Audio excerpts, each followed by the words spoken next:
Welcome back to Sleepy Hollow. Today we have lined up 18 different Christmas traditions that are a little more bizarre than what we celebrate here in the United States. These are traditions from around the entire world of the many odd things that people do during Christmas time. First one we're going to talk about is Krampus. They're making a movie about this right now. It comes out. The movie's creepy. Right now, the picture I'm looking at right now is as well very creepy, and it scares me. It says in most places when children are bad they get cold, not in the Alpine countries. Here Saint Nick is accompanied by two demonic fingers who certainly look the part.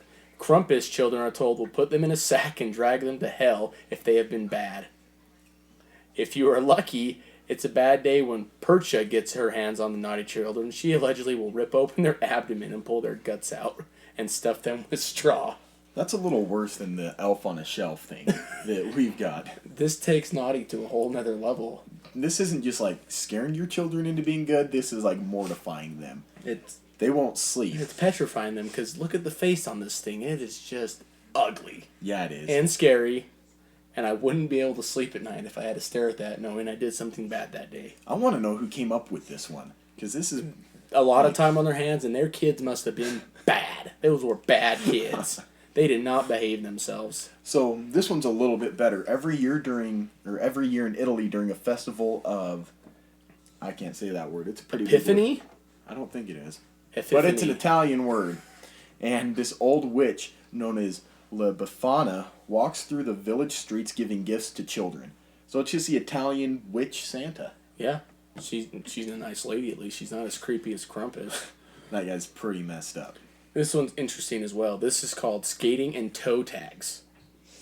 All right. If you ever happen to be in Caracas, Venezuela, early on Christmas morning, you will find the streets closed to traffic as hundreds of people roller skate to Mass in the morning for church. Sometimes kids will even tie a piece of rope to one of their shoes and let it dangle out the window as they go to sleep the night before. On the way to church the next morning, the skaters will tug at the rope to wake the kids up to let them know they're skating down the roads. That sounds like a pretty fun thing to do. And I don't know if I could skate to church. It'd be awfully cold in the wintertime. It would. Let's all go not ice skating. They're rollerblading, aren't they? Yeah, they're rollerblading, Let's not all ice rollerblade skating. on Christmas Day.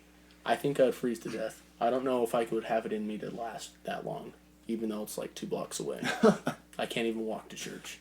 So these guys in Bavaria, they do it a little bit different. They take it to the extreme. They do. They go outside on Christmas and they fire handheld mortars into the air while wearing their traditional dress. These guys are out there in lederhosen in the freezing cold. Firing off guns. I don't understand what the point of this one is, but it sounds really fun. The one guy in this picture, he's tough. He's just one-handed it. He's got that up in the air ready to fire. That's an interesting tradition that people can possibly have. I think we should adopt that one. I think we should take all of these that we're going through tonight and put them into one big Christmas. That'd be so many things to do in only 24 hours. You are roller skating through the streets, firing your handgun into the air. While Krampus is chasing you. So you're skating fast at that point. This next one is called Kalakinzari. According to Greek folklore, these subterranean goblins come up to the surface once every year during the 12 days of Christmas. During the rest of the year, they stay underground, sawing away at the world tree so that it will collapse into earth along with it. When they are just about to make their final cuts, however, Christmas comes around and they forget their original mission as they surface to terrorize humanity. These aren't some very smart little demons. No. I mean, how do you forget what you're doing every year? You've done all year. You've worked 353 days, is it? And then you have your 12 days where you just go to crap. And you straight up forget what you've done the rest of the year. There's so much work built up into it, and then they just come crashing down. How do you think they feel when they get back after Christmas and realize, oh, we've screwed up again? I don't know. Somebody hasn't learned their lesson. Whoever's leading them needs to fix the problem because clearly they're not doing a good job. No, they're not. So up to this point, we've had the Germans outside firing off their handguns. They also have a tradition where the last decoration to go on their tree is a pickle ornament. A glass pickle. One. And the first kid to find it on the tree receives an extra present. I mean, if you know there's kids ripping the tree down. I do Just to have find some it. German in me, so if there's a glass pickle on my tree this year, I'm definitely going after it. I'm gonna tell your wife to put one on there and see what you do if you fight for it. I'll fight for it. I want that extra present. Here's an interesting one. Every year, 2 weeks before Christmas, children in the former Yugoslavian republic sneak up on their mother and tie her feet to her chair. Then they dance around singing Mother's Day, Mother's Day, what will you pay to get away? Then she gives them all of their presents. Evidently, it is not enough to satisfy their materialistic appetites, as they do it to their father the following week. So they're taking their parents hostage. Until they get Christmas. I mean, Just give them the presents. That's all it is. if they don't want to give them to you, though, you might as well tie them up and say, give it to me and I'll untie you. So if any of your parents are threatening no Christmas this year, tie them up. Tell them you're going to Yugoslavia. That's and all you're you gonna gotta tie 'em do. up. Tie them up and they'll give you your presents. In southern Louisiana, they have a massive bonfire every Christmas Eve to light up the river so that Santa Claus can find their houses. And this isn't just any Santa Claus. This is Papa Noel, the South Louisiana Santa Claus. They're torching Santa and his reindeer. He's flying by looking at this light, and then all of a sudden his eyebrows are singed off. His eyebrows are singed. His reindeer don't have any fur. What's going on? It's pretty warm for a second, though. He gets nice and toasty to keep him warm just for a minute. This next one says, in the Ukraine Christmas tree have an extra decoration. Legend has it that a mother was so poor she couldn't afford decorations for her tree. When she woke up Christmas morning, she found that spiders had decorated it for her. For this reason, every Christmas, Ukrainians add spider webs to their trees. Now, I don't know about you, but spider webs to me means it's Halloween and it's creepy time. I just don't like spider webs, period. Why would you Spiders put them in the happy time scare of year? me. One, even if it's the size of a dime, I am scared to death of a spider. I have will- a stick dedicated to killing I spiders. will jump at least 5 feet, depending on the size of the spider. I don't like them. They creep me out. So if I find spider webs in my tree, I might have to burn it. And you won't find your glass pickle. Well, you know what? It's just one present. I can sacrifice the one extra present. So in every December, a group of competitors congregate on the shore of Serpentine Lake in London, and they get ready to take part in a 100-yard race through the freezing water. And they're not just racing in freezing water. They are in Speedos racing in freezing water. I don't even like to get in a cold shower. And it's like a little cold. This one guy's at least 65. And he's getting in this freezing water to race. I don't understand this idea. This is definitely bizarre in every way possible, because who would want to freeze? But here in Utah, we do a polar bear plunge. Yes, I don't we do. understand that. They all go swimming in some lake. And it's iced over, and they have to break it open. That doesn't sound fun. And then everyone jumps in and jumps out, and they're all freezing, and I don't get it. And it's on the news every year, and people continue to do it. All right, tradition has it, whosoever is making Christmas pudding in England should make a wish as they stir clockwise, thus ensuring that their wish will come true. I don't know about stirring pudding and having wishes come true. I don't think the direction you stir pudding would have anything to do with your wishes coming true. I mean, if you think about it, I don't even think I stir clockwise, period, when I stir things. I kind of go back and forth. So And sometimes I make a mess. that one in the I middle just of find doing very hard to believe that people actually do. In the Czech Republic, Christmas Eve is supposedly a single lady's chance to find out what her future holds.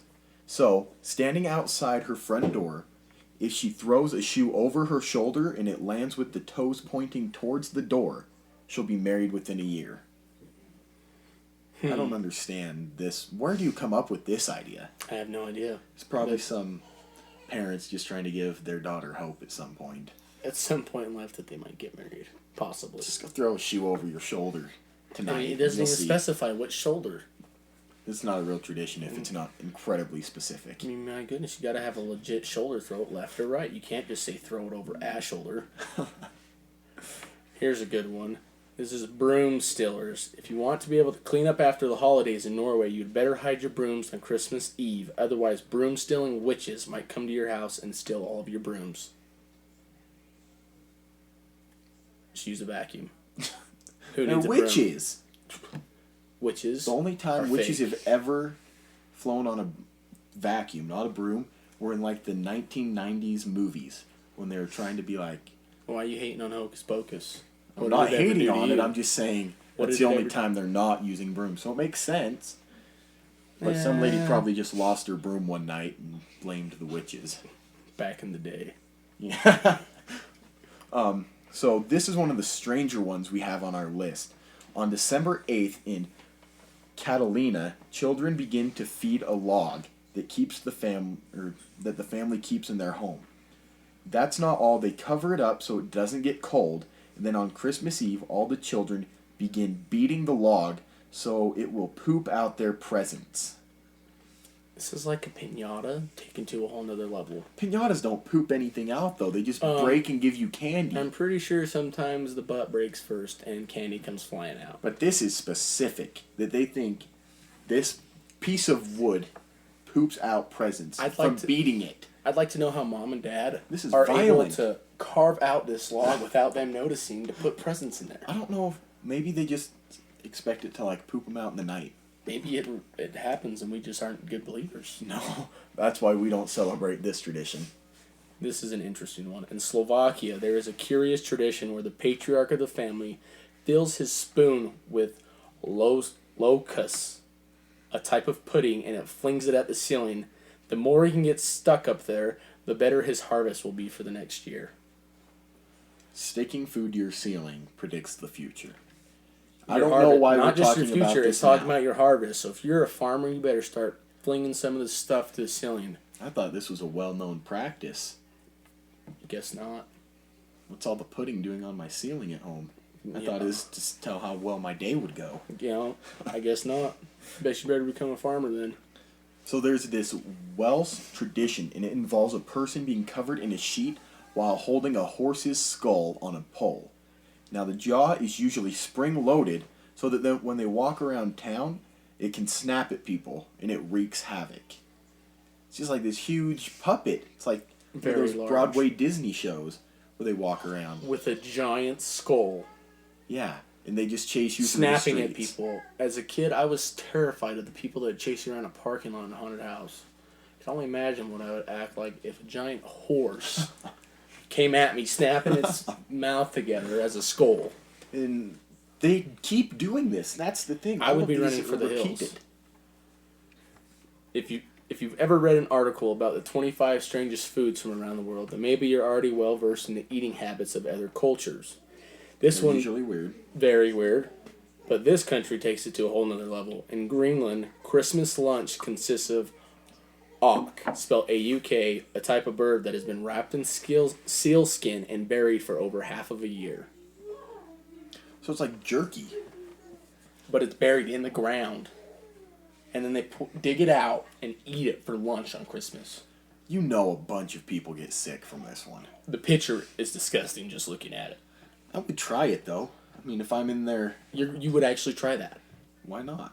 I have a hard time with trying anything, so I'm going to pass on that one. Our last one we have is a testament to KFC's marketing team. They somehow managed to get the entire country of Japan to consider their chicken a holiday staple. It has become so popular, in fact, that people sometimes have to reserve their buckets months in advance. KFC chicken is good. I don't really like it.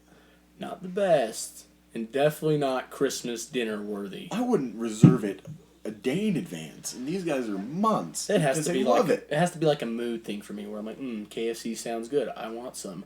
Not every Christmas. I want some ham and some turkey for Christmas, not chicken from KFC. You're not Japanese, though, so you don't understand this one. I don't understand the marketing, but hey, you know what? If it's working for them, it's working. Don't forget to follow us at Hollow Team on Twitter, and we'd like to give a shout-out to our fans of the week, Bryant and Madison.